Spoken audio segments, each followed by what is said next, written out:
He's got the cough. Welcome everybody to Crossing the Streams, episode 105, where we answer the universal question, what should I be binge watching next? I just finished something and now I gotta watch something else. Well, you've come to the right place. We have over 100,000 hours of video watching experience just ready for you.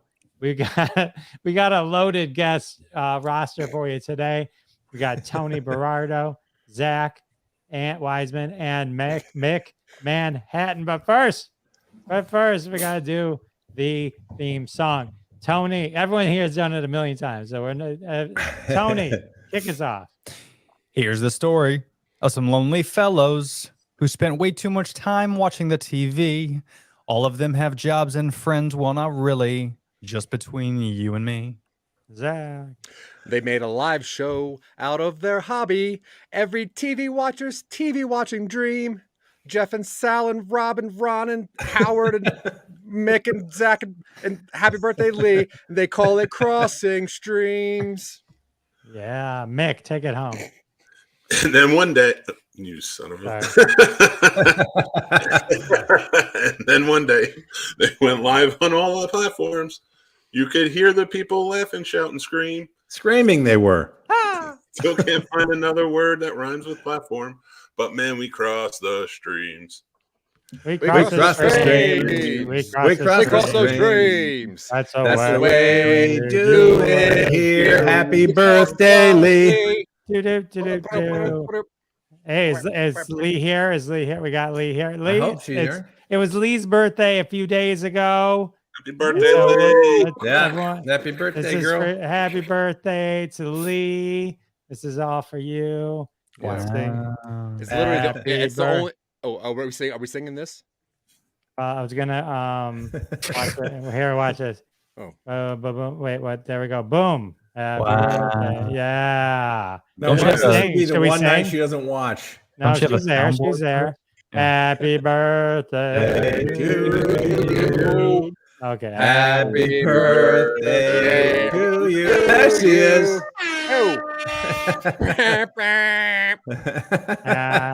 Won't shut up till you skip around the room. Skip around.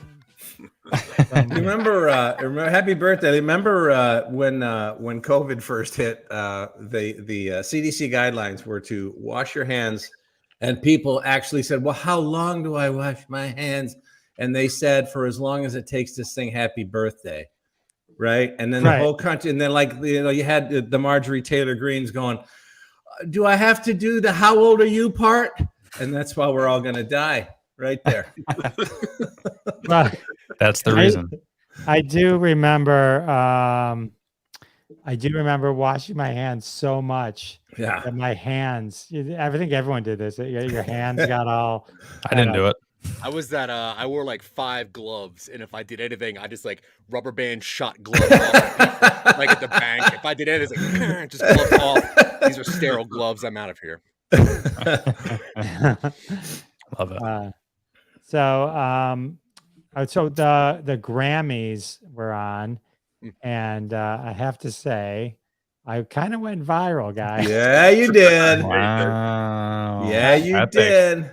You know, I've seen this tweet on every social media except Twitter, which is funny. I've seen it on Facebook. I think I've seen it on Instagram. I've seen it on Twitch. I've seen it everywhere, but I cannot find it on Twitter. It is it's weird. It's above my level. You need to promote that. You need to pay to promote that even more, Jeff. Yeah. Spend a couple hundo and just promote that shit. Let it go even more viral. Let that thing ride out. It's going great. Let's get it. It has over 500,000 views, which is crazy. It is. That's ridiculous. It's pretty insane. It was fun. It was in the BBC picked it up. Entertainment Tonight. Yeah, very nice. USA. Would you mind walking us through the steps of how you came up with that, though? Like, that's a pretty solid joke, though, Jeff. Yeah. Well, I will say that it's kind of funny. Another woman wrote something like, "Oh, it's like Ben Affleck at his wife's thingy or whatever," right? And so my wife's like, "Someone wrote the same thing as you did." And so I was like, "What?" And we looked at the time. There you go. We both wrote it at exactly Wow. 8:58. Whoa. Exactly. We both Wow. wrote the. Wow. We worded it differently, but it's one of those things. Like, and Bob can attest to this. Like, sometimes the best jokes like that are because you see yourself in it. And Yeah. so it's not so much I wrote the joke. I saw myself as Ben Affleck at that Yes. moment. Yeah. And so I was like, oh, that's every guy at any event he doesn't want to be at. And so, it was That was a his, good one. and so Very it was- good. it was Great just job, one of buddy. Now is the time to go hard with some content and some tweets. Hope you're putting out like 5 a day. Just fucking shove Remember the glory days? If Twitter is so frustrating now. 5 years ago, when you Now and it I is? were obsessed with it, that tweet would have gotten what did it get? 600 retweets? It'd be 6,000 retweets back then. Yeah, Tony's acting like that's the first time I've ever gone viral. You might want to search Jeff Dwoskin and Google and hit Why do you think I come on the show, buddy? I know you're famous. I do it for the exposure to be on this incredible Well, platform. this is the first time. It's been a while. It's been a while since something like that kind of really blew up. But Jeff, I was watching a movie the other day, and then you came to mind because it had Leslie Nielsen in it, and he called himself the Big Mocker, and I immediately I was like, oh, is that where Jeff got that from? And I had to do some like Googling, and I don't really know where the origin of your name is, but I hope it's from this 70s wildlife Leslie Nielsen movie where he's just kind of a badass. Oh, Day of the Animal? Yeah. Such a The crazy. hot shot. Yeah, the hot shot. it actually isn't. But what Big Macher is Yiddish for big shot. So Big Macher is kind of like ATM. I was just looking it up. Yes. It's That's cool. like when people say ATM machine, which is, but the M really means machine. So you're saying ATM machine. The Big Macher is really big Macher, but it doesn't, that, it's just how it plays out. So Macher is Yiddish for big shot. When I had an internet company in the late 90s, my co-founder used to call me Big Macher. And so when I signed up for Twitter, I signed up as Big Macher. I didn't use Twitter then for 6 years, I don't think. But that's actually where it came from. Scott Siegel would call it to me. So. And it's just fun to say. So I mean it is. Yeah. It is. Yeah. It is. When I heard Leslie Nielsen say, I was like, oh, this is a funny person saying it, so it must be a good joke. And then I saw your tweet blow up. I'm like, oh, things are lining up now. I get it. Now I get it. It's all coming together. So we have a fun show. But I do want to say, like, before we get into the shows that we're going to cover, I've been watching some of the shows that are kind of in progress that I think everyone should be watching. And you guys can add to this list is The Last of Us. Is freaking unbelievable. I know I never played the video game. I'm not familiar with the video game at all. But as a standalone, I'm blown away. I think it's really, really cool. Kind of new zombie movie. HBO has done it again. And I got to say, I'm caught up with Yellowstone, and I started watching. I know this is this season's in full, but I'm not reviewing it or anything right now. But 1883 is freaking insane. Right? I'm like loving 1883. So good. So is really- that? I'm sorry. Go ahead, Mick. Oh, I was just gonna say I'm really liking 1923 too. Yeah, I can't wait. I want to get through 1883, and then Taylor Sheridan, because Tucson King. What is it? Tucson. Tulsa King. Tulsa King was freaking amazing too. Oh, I love Tyler Sheridan is like, it's funny how there's always somebody, like it's David E. Kelly, Shonda Rhimes. There's always like somebody that kind of comes up and has every one of the shows. But he's amazing, Tyler Sheridan. And then Tony, what you're watching on Apple? Yeah, I really like Shrinking. I'm a little upset that I binged so much because I think there's an episode coming out Friday. But yeah, just a great show. I'm super impressed. Very, in my opinion, I think it's a little bit of a dark comedy, but it creeps up on you, and then boom, it's not a dark comedy anymore. Like episode 1, I was kind of like, okay, it's gonna be more like what's that series with Paul Rudd where he was cloning himself? Oh, It was like, you know I what know I'm talking I about? never saw Yeah. it. Yeah, which it was What's it okay, called? but it was kind of like dark. It was dark comedy. I was like, it's gonna be like that. That's cool. And then like episode 2, it started getting really, really funny once it started breaking out. And then episode 3, and now I'm just like, it's hysterical. Like it's a really, really good show. The writing's great. The storyline's great. I love the conflicts and the arcs that all the characters are going through. And you don't see anything like that. There's a couple series specifically with like Will Ferrell. He had a Shrink movie Shrink series come out with Paul Rudd as well. That was a little bit more dark. So there's been a lot of like these Shrink things, and this is unlike I've ever seen. So I'm very impressed with it. So far. I'm caught up with it too and watching it. It's amazing. Harrison Ford's great. Jason Segel, I love, but the whole cast is great.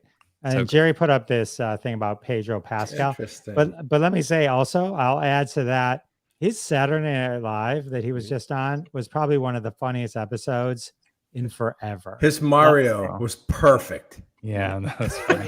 It's ridiculous. When he wakes up from a coma and he talks like he's from LA, and they're all doing this voice.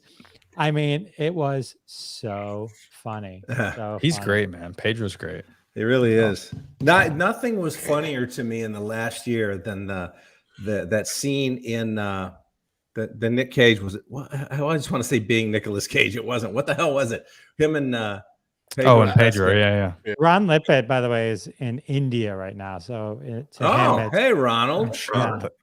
Thanks, Ron. Hey, what's happening? Yeah, I love Ron. that scene where they're trying to climb that wall, and they're high, and then they realize they don't. All they got to do is just go around it, and they're saying their goodbyes. I love you. I don't know why. That was so well put together.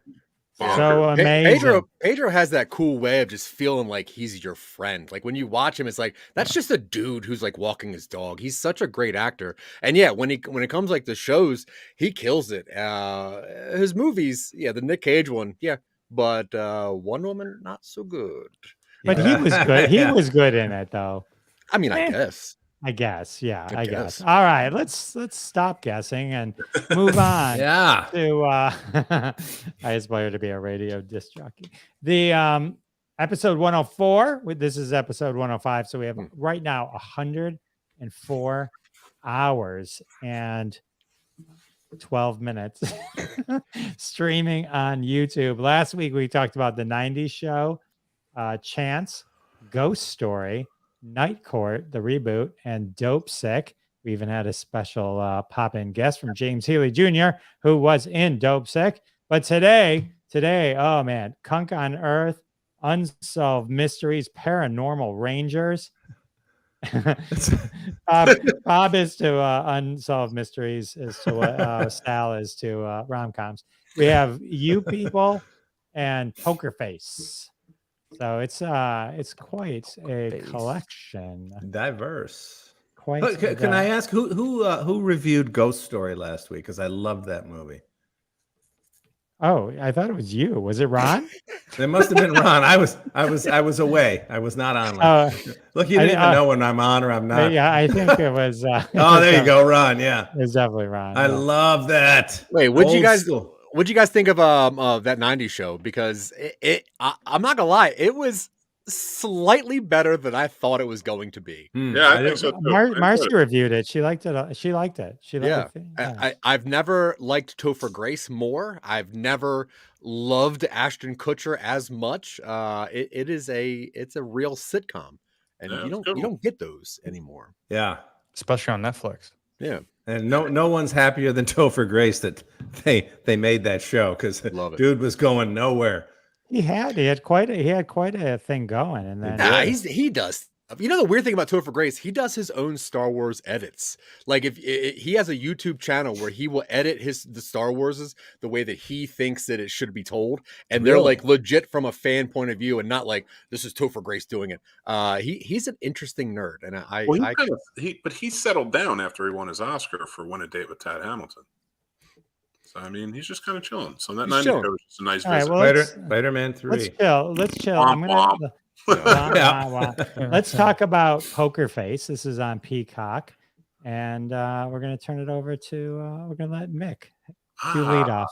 All right, first to go, first to bed. All right, so guys, I'm watching Poker Face on Peacock, and I gotta say, I'm falling in love with it. Scratching that itch because I love the Ryan Johnson murder mysteries, and Glass Onion left me with more of an itch after I watched it. I'm like, I want to see more like this. I want to watch more murder mysteries. Poker Face is filling that gap because it is such a great show. It stars Natasha Lyonne as Charlie Cale, who just has an ability to call BS on any lie that she sees or witnesses or somebody tells her. And she's always right. And they test this theory. After the first episode, I don't want to give too much away because they are murder mysteries. But after the first episode, she finds herself having to go on the run, and it becomes a road trip show where each episode that follows, it starts out telling the story of the murder that occurs and then kind of rewinds and shows it from Charlie's perspective. You didn't even know she was there the entire time. And then she solves the mysteries. They change up their style. Ryan Johnson is writing them. He directed the first 2 episodes, I believe. I might be wrong on that, but definitely the first one. And then each episode after is very stylized. Like the most recent 5th episode was very Tarantino 70s era-esque. Nice. Telling that tale. Yeah, it's very cool looking. But the episode before that was had kind of more of a Western vibe because it took place in Texas and just kind of how it played out. It was really well done. They get a lot of stars showing up for it. And it's just been a great time watching it so far. Who's the lead actress on that again? Natasha Lyonne. That's right. Okay. She's sort of having a resurgence. Is that fair to say? She had didn't she have Russian some Doll was good too. Russian Doll, but like she was just on Saturday Night Live. It's like she's pretty awesome. She came back from some hard times, some drug addiction, and Blade taking a walk 2. on the wild side. Yeah. So Blade 3. Yeah, whatever that was, but she was not in good shape. It's good to see her getting her life together. She always to me they always pick interesting roles and they do a very good job. I mean, even as a blind person in the Blade universe, I was like, oh, cool. And Natasha Lyonne, I think they're always doing a good job. And honestly, I am such a Ryan Johnson fan. I'm one of the few people that will fight for Last Jedi. I love all of his work. And the show's really, really good. It's cool to see like a new Columbo now. Yeah, it's been great. Okay, all right.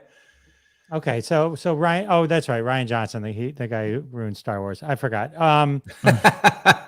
He was one of several. I'm kidding, Zach.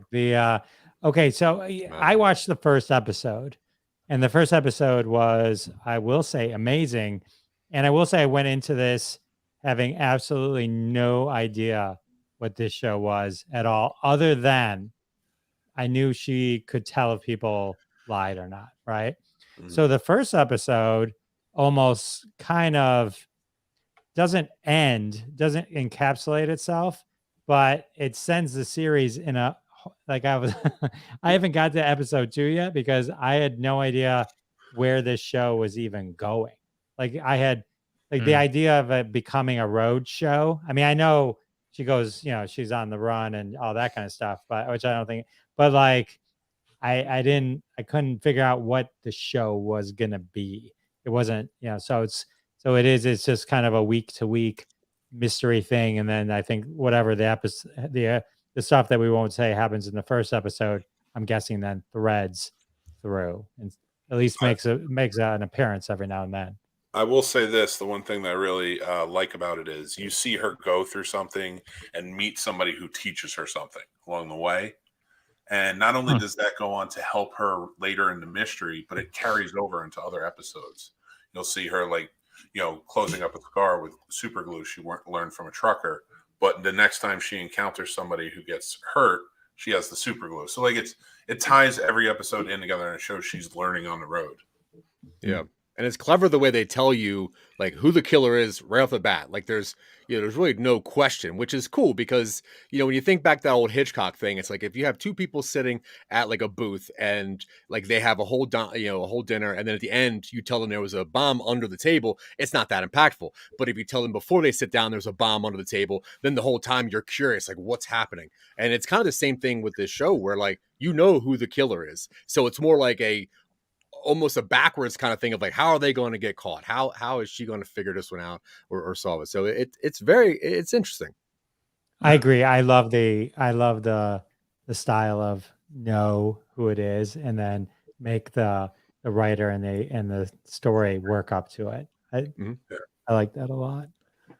So all right. I have Ryan, not seen it. You guys sold me on it though, so thank you. Have you seen The Glass Onions? Yeah. he's nonplussed by it. Dude, Edward Norton's one of my favorites, but that was disappointing to me. You are incredibly wrong. That movie is so smart and so good. And I will fight. No. Hold on. Yeah. You're telling me that was better than the first one? Because that's what I'm comparing it to. Well, you didn't say that it was. Because you interrupted me. It Zach, is still not surprisingly. Ooh, cat fight. I'm saying, go boys. I mean, if you're talking about Ed Norton, you're obviously not talking about the first one. That's all I'm saying. Well, dude, is that his best film? I think Ed Norton excels American at History being X.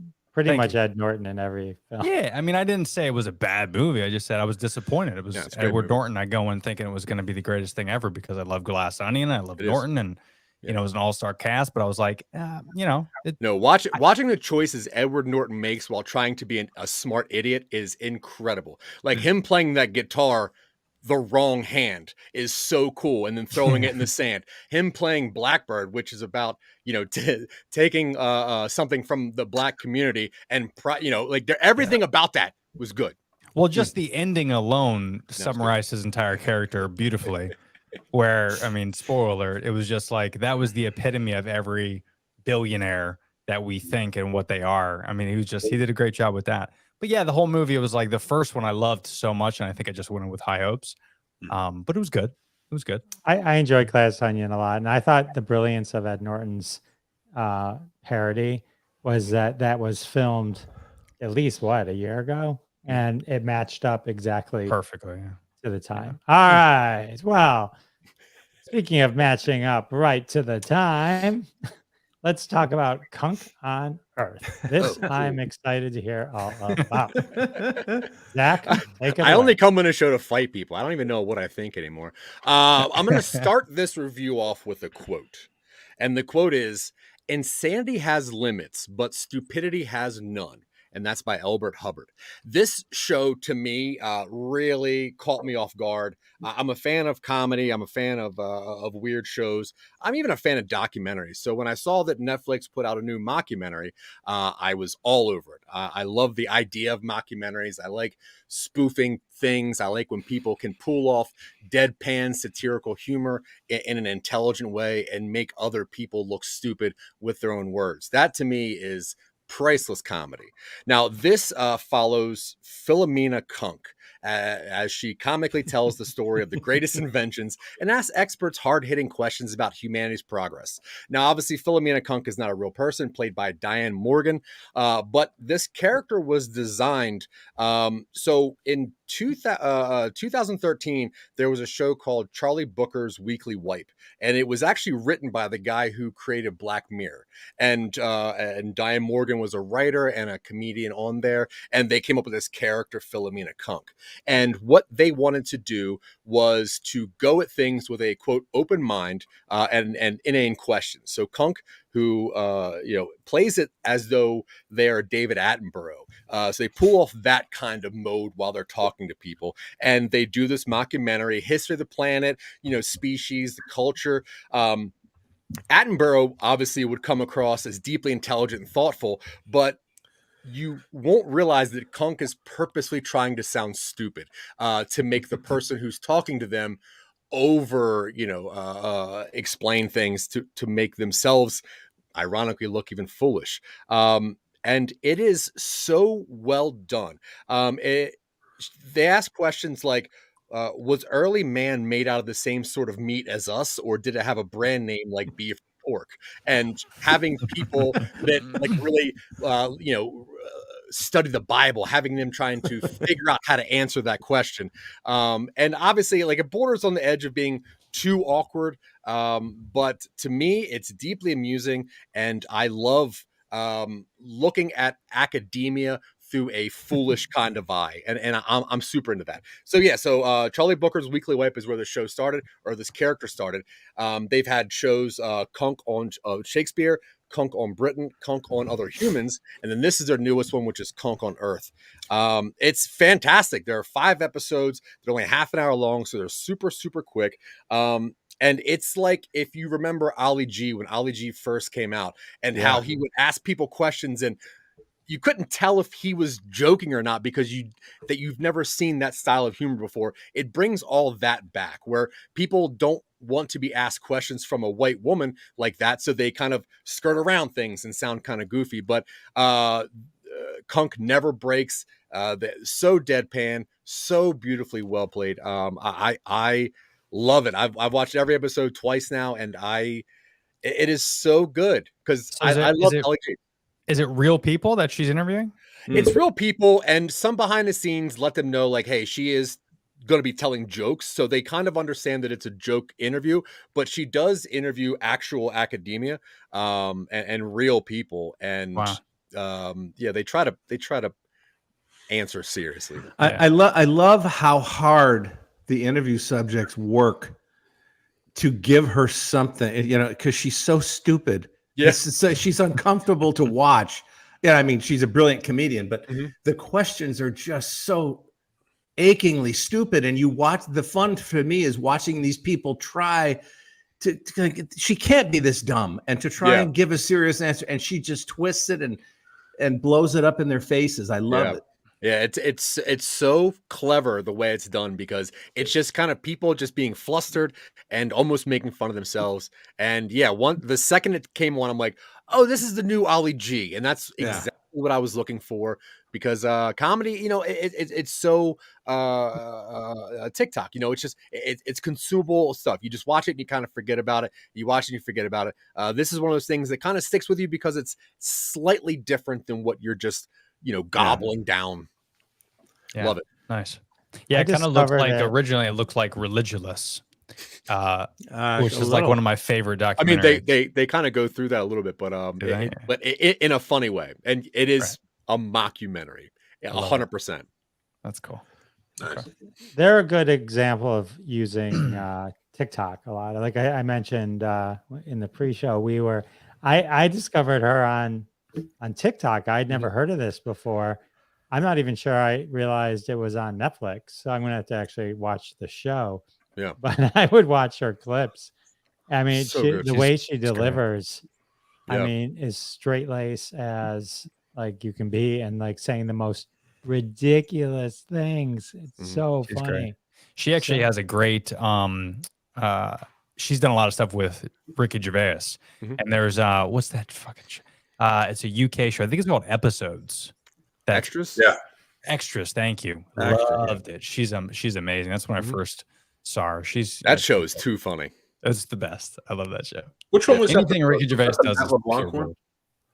No, that was the Ricky Gervais one where they're extras. No. I got it wrong when he said, "Oh, like that's it." And then I was like, "Oh wait, no, isn't Episodes like something?" So I was just checking with you guys. Extras. That's great. Like you could rewatch that. That's fantastic. And the fact that you think about the cameos that they did with the actors, this was like back in, I think it was like 99 or something. They did that show. Yeah, Harry Potter had just started, because I remember he was on one episode, but the one where Orlando Bloom kept telling people that he was the cutest and you should kiss him because he's the cute. That is the funniest episode. I love it. So fun. That's worth the watch if you guys haven't seen that. That's great. Yeah, for real. Extra. All right, cool. All right, 2 great suggestions. You need to see the new feature in StreamYard. You can put the little thing under the name. Yeah, I just saw that. I don't like it. It's just it's too much stuff. Like I'm like it's like I can't see your face, Zach. Yeah, I know. It's like, how are you going to see my Airbud VHS tapes and my name and my company and my Batman pictures and whatever. But Last of Us, talking about that, I play those games. I play them constantly. Like once the show started, I replayed 1, and I'm actually currently playing 2 with my partner right now. And it's so like Shot for clever. shot. It's so clever the way they adapt it, make it better, like adapt almost the entire story. There you get shot for shot, you get verbatim lines, which works so well, but then you get and the one thing that no video game adaptation has ever done is try to make you understand other characters. It's, here's Sonic, here's the Eggman, here's whatever, or here's Tomb Raider, and here's Lara Croft. But that Frank episode. Now, for those who haven't played the game, Frank and Bill, Bill and Frank. So that is maybe 10 minutes of the game. You meet this old curmudgeon dude. He helps you through this little thing, and then you end up finding his partner who had hanged himself. And it's like, you're a son of a bitch. I never liked you to begin with. That's why I killed myself, because of you.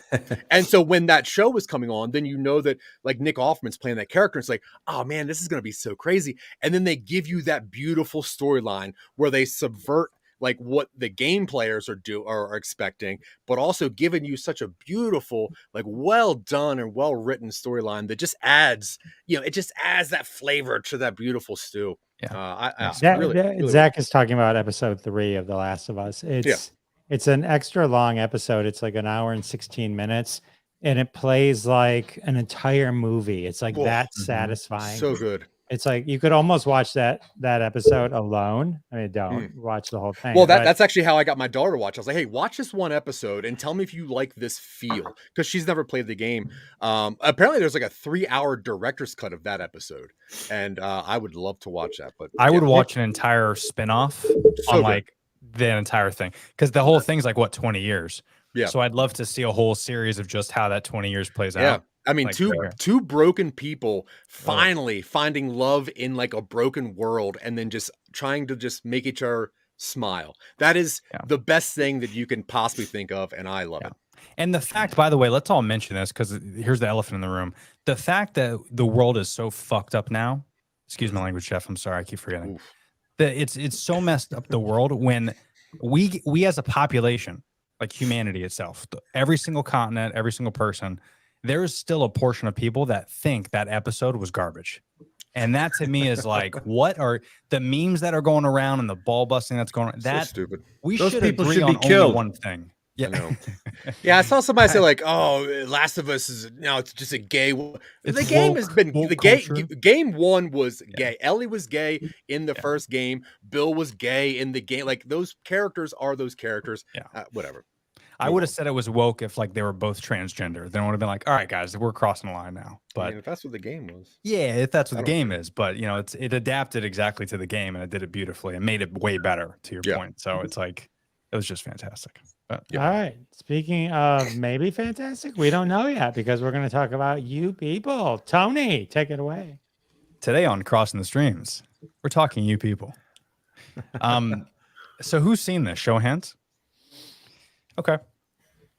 And I'd love to know your opinion on this. So, problem with this movie, there's a lot of problems with this movie.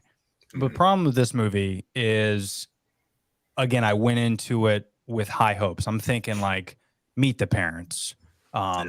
It's going to be a great opportunity for like, because I love Jonah Hill. I think he's a great actor, probably very underrated. I think the roles he picks are very smart, and he's very good at changing characters and his arcs, and he's very believable in a lot of things. And then you go into this thing, and the first like 30 minutes I'm sold, because Julia Louis-Dreyfus makes this movie, I think. I think she was probably the best thing in this. That if I took the entire movie and said, what's one thing if I could pick, it wouldn't be Jonah Hill, which I thought it was going to be. It wouldn't be Eddie Murphy, which I really thought it was going to be. It was her. But there was also some times in the writing that I just didn't really buy into every single scene. And it was kind of hard to swallow some scenes. If you've seen it, you know what I'm talking about, where it was so good. Like I love the part where they got out of, it was Jonah Hill, and I forget when it was, but they got out of church, I think, right? Or maybe it was, yeah, it's towards the beginning, right? Yeah, it was towards the beginning. And then when he walked out afterwards, that interaction of him running up to family members, and I think maybe the priest and a bunch of other people, and then Julia Louis-Dreyfus was in it. That whole interaction was great. It was a great setting. I thought the movie was going to have like an awesome lift, and then it started getting a little weird when their interaction between Jonah Hill and I forget her name, Lauren. What's her name? Lauren Loudon or something like that. Yeah, the actress. They just weren't, aside from the Uber ride when he hops in the car with her, that was adorable. That meet cute was fantastic. But then after that, it wasn't believable. I didn't like them as a couple. I think she even went off saying that they didn't really like the chemistry. Now there's this whole like CGI kiss that's going on. So like after the fact the movie came out, just the chemistry, the rest of the movie didn't work. And then the last thing I'll say, the criticism with this movie is you bring on a mega giant like Eddie Murphy, and if you write this screenplay and you cast Eddie Murphy, let's say you thought it was going to be Chris Tucker. Okay. But the fact that you got Eddie Murphy, now you got it. Now you wait. Now you postpone production and you rewrite that entire movie, giving Eddie Murphy the lines that he deserves and writing him in as the comedy genius that he is versus like the grumpy old dad, because the entire movie, that's all he was. Even De Niro in Meet the Parents did a fantastic job of throwing in comedy because it was just written beautifully. And I just feel like they dropped the ball in so many instances. And I was just overall very disappointed. I think Rotten Tomatoes gave it 50%. Audience score was 50%. I think that's pretty generous, but it's on par. It's worth seeing because there is some good one-liners in there. I enjoyed some parts of it, but as a movie as a whole, it was very disappointing.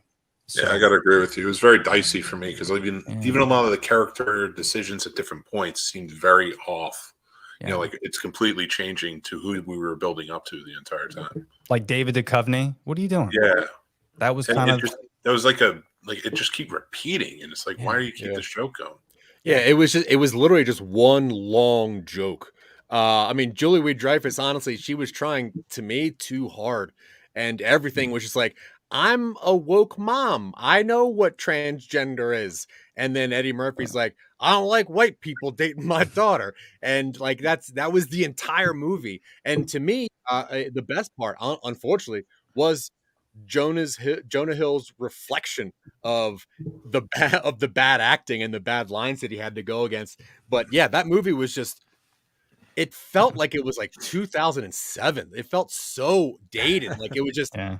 It's like, yeah, white people do this and black people do this. Like we get it, we get it. They just had such a cool opportunity, I think, Lee to like was unimpressed. to really like David break the Duchovny barriers and really just somebody just shoot him. Like that was so what a pointless character in that. Wow. Like, oh God, awful. It was horrible. Yeah. But I mean, there was some, like, if I had to like watch clips of it, and you could probably grab like 10 decent clips to where it's like laughable. There's some moments in there that are laughable, but the whole movie was just. And did you hear about the kiss, the CGI kiss? Yeah. Google that when you get some time.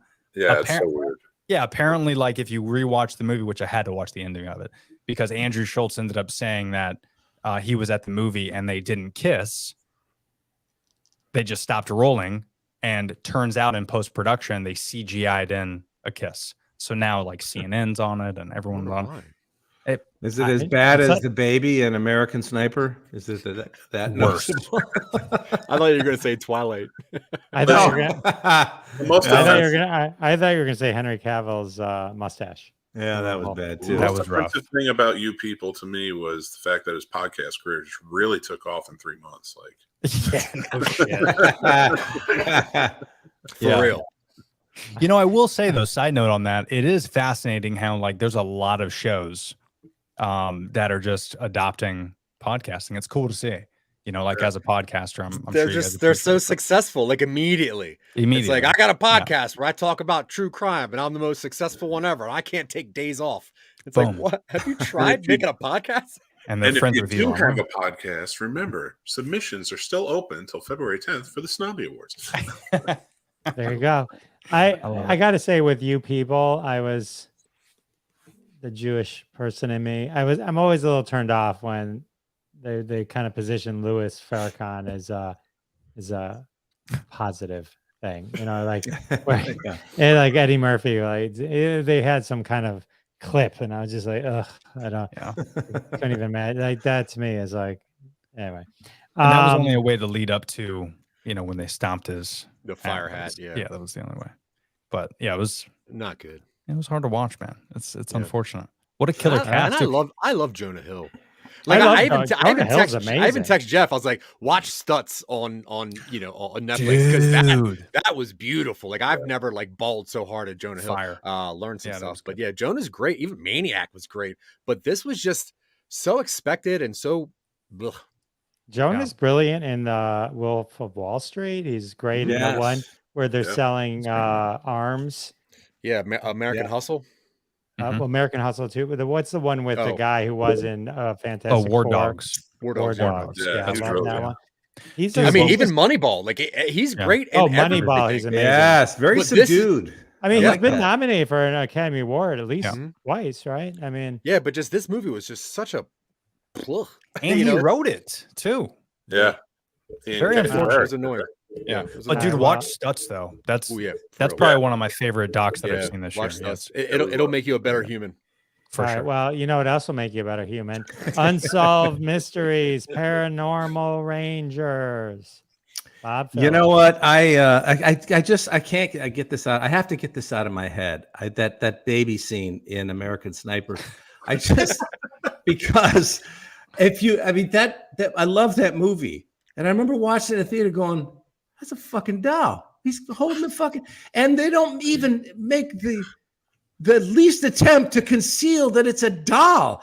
And every time I've seen it since, I picture Bradley Cooper, he's got this doll and he feels like an idiot. He feels stupid because he's like, oh, at least trying to like it's got some heft and some weight to it. And he's like, Clint, do I really have to? And Clint's off camera going, just hold the fucking baby. And Bradley Cooper's like, my career is going to die. Anyway. All right. So I had to get off the Favorite chest. rant of the week. I love Unsolved Mysteries. I love this. I love these. This is the third season of it, and I have to explain. It's not like the old Robert Stack, where he's there in the corner and he's everything is dramatic. The reason I like the way they produce the show and write the show is that it's tonally it's perfect because it just there's a respect for suspected victims, vanished persons, respect for a sort of a reverence, really, for people that have met foul play and they don't know how they were killed, and they have respect for the parents and the family. So I appreciate that. It's not a true crime. It's kind of true crime, but not. But this one here, and I knew this was going to happen at some point because they start plumbing the country for mysteries, right? That have some weight to them, that have some heft and some interesting hooks to them. Eventually, they get around to some paranormal bullshit, and this is the one. And this is just a filler. It's the worst episode. It's so stupid.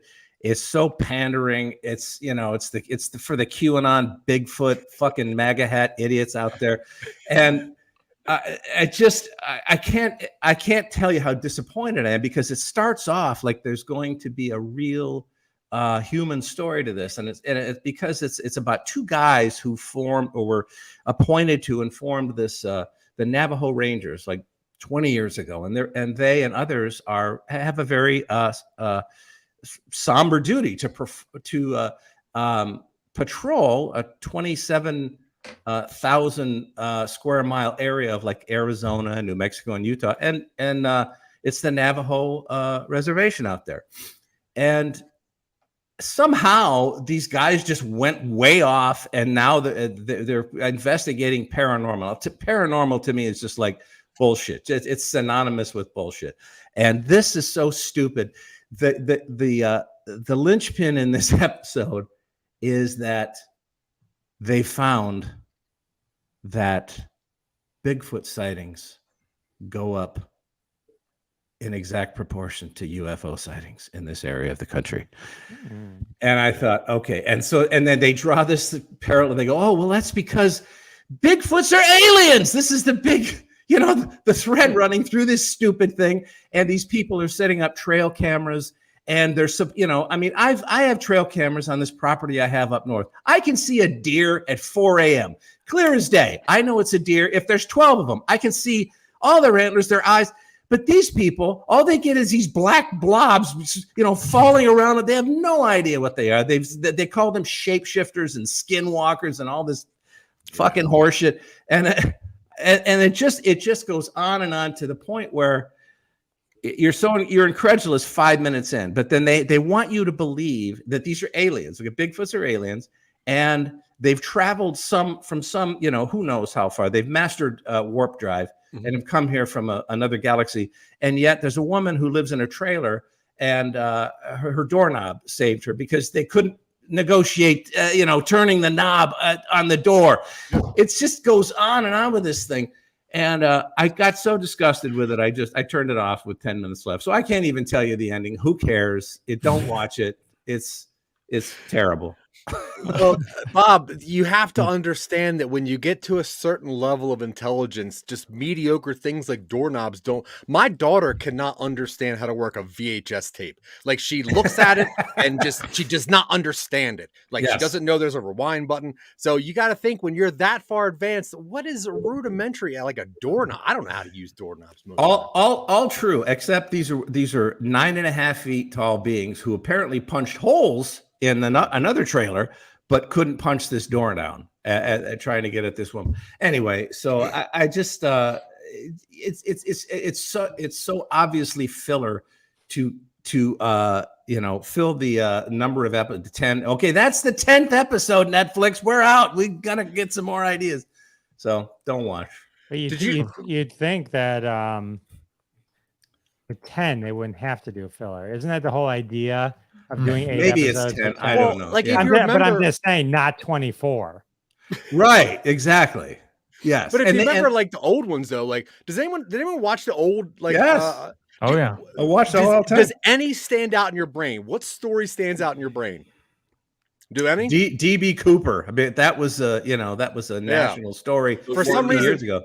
the one that stands out in my brain is this mysterious man that came to this church and built a spiral staircase and then left once the staircase is done.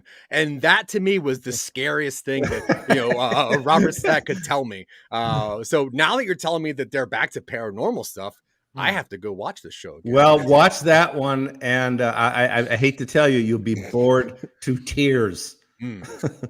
Spoiler. Yeah, that's fair. Okay.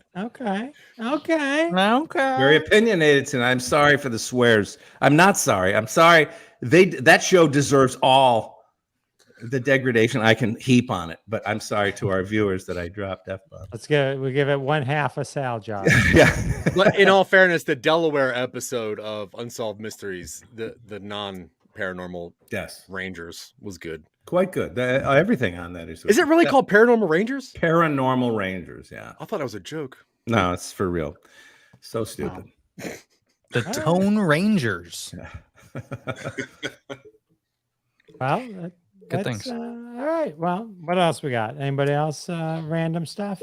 I tell you, if people for some reason are saying to themselves, I have not seen enough shirtless, gorgeous men. If you've ever thought to yourself that recently within the last week or two, and you're not a Berardo, there's this show that popped up on Netflix called Physical 100. And what is Physical 100?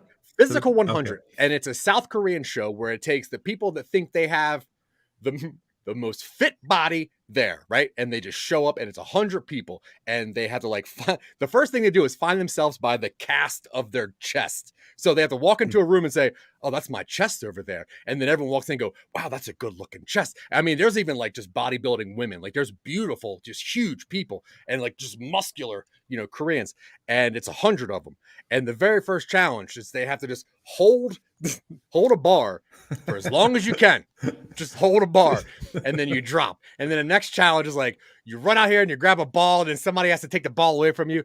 And the bodies that these people possess, the amount of work that they put into this thing, there's a Olympic like bobsledders, there's like skeleton runners, there's MMA fighters, there's bodybuilders, but these are the most gorgeous people I've ever seen, and their bodies are just stunned. Now look, Mick, we're about the same thing, right? All about fitness, all about the squats and the Fitness lats. donut. Sorry. Okay, well that was just mean, really. That was really just rude. That was me. A fitness donut. Thanks, Tony. Now I want It's to all about fitness donut in this mouth. There's a whole show going on between Tony and Zach. It's a show okay. within the show. I didn't say that. That was fucking Bob. What? I was just talking about the show. I wouldn't talk about anything. So yeah, so they put out 2 episodes a week, and it breaks it down like the first like challenge they call it. That you drop 50 people. Next challenge you just drop another half. Next challenge you drop another half, and they're going for whatever 500 million won is. I think it's like 50 grand. It's a lot. To them it's a lot of money. Whatever, it's a lot of money, and they're very excited about winning it / losing it. But yeah, it is just straight competition when it comes down to physical bodies. And So who it's won? Like it's like a physical. It's not Squid over yet. Game. Oh, That's why I Right? couldn't talk about it this episode. Jeff wouldn't let me Okay. talk about it. But I tell you what, I take over the show when I'm on here sometimes, and I'm going to talk about that's interesting. I like it. Yeah, so it's physical like 100. It's I like watched a physical Squid Games. It's like Yeah. if you watch like the challenge or you watch Survivor and you're like, oh, I Right.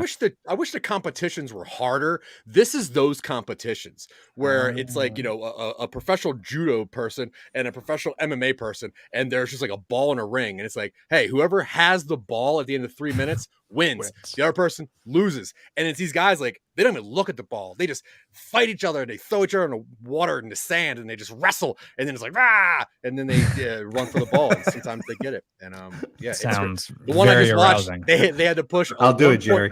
They had to push a 1.5 ton boat across this sand like pit. That was the last episode I watched, and I'm like, oh, I'm just too sweaty.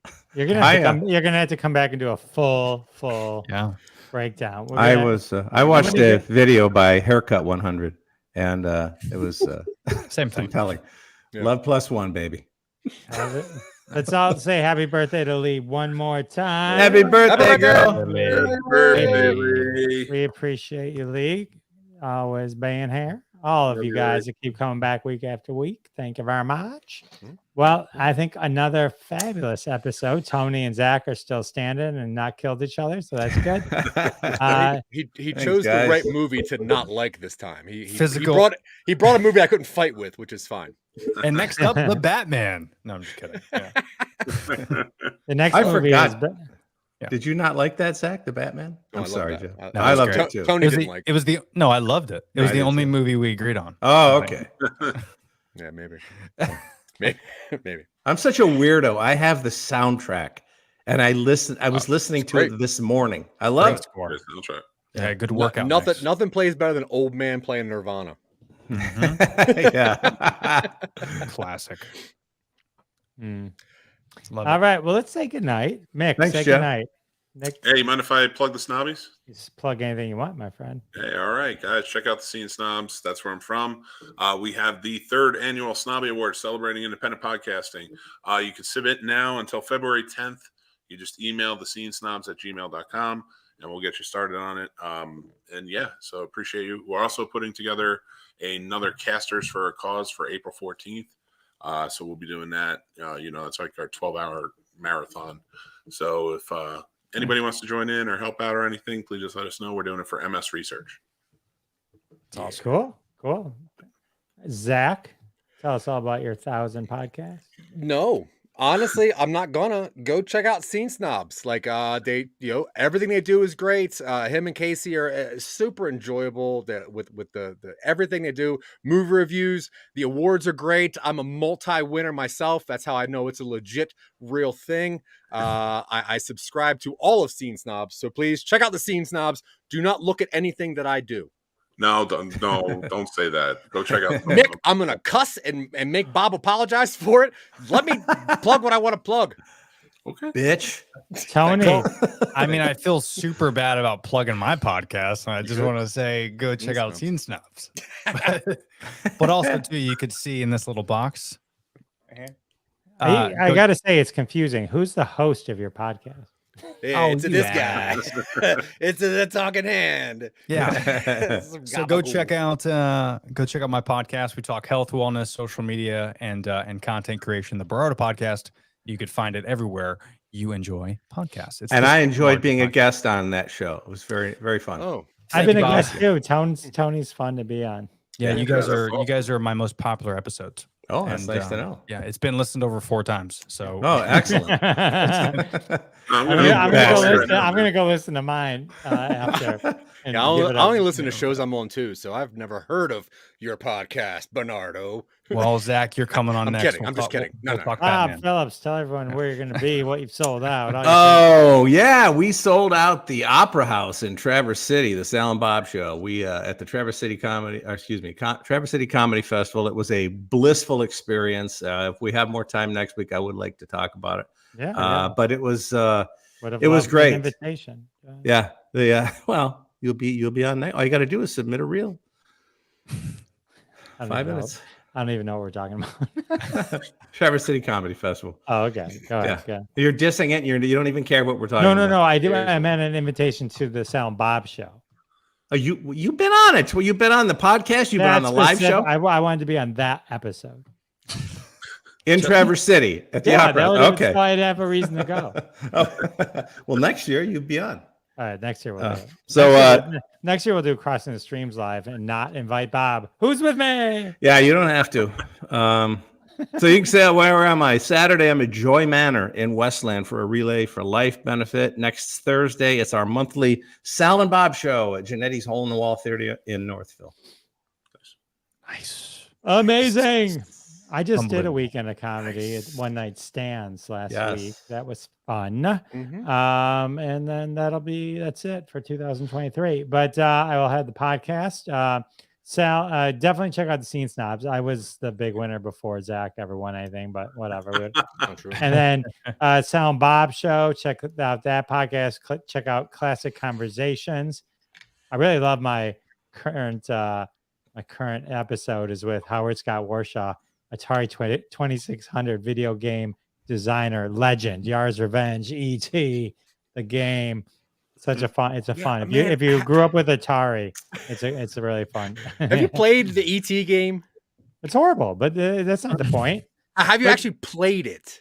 Yeah, Not I looked played, at. Have you played it? yeah, I played on a simulator. I- It is ridiculous. It is. I played it when it came out, and I okay, tried to. but Zach, I think you would really appreciate the interview because I go Oh, real yeah. deep into why it was kind of a failure. Mick probably Um, listened to it. I don't know. No, I haven't listened to the episode yet. I listened to What? it probably No, tomorrow. but it's really good. I promise. Listen to it.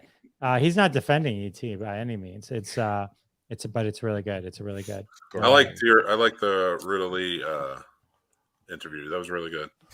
She was a hoot. Yeah, I like when someone's interviewing me back.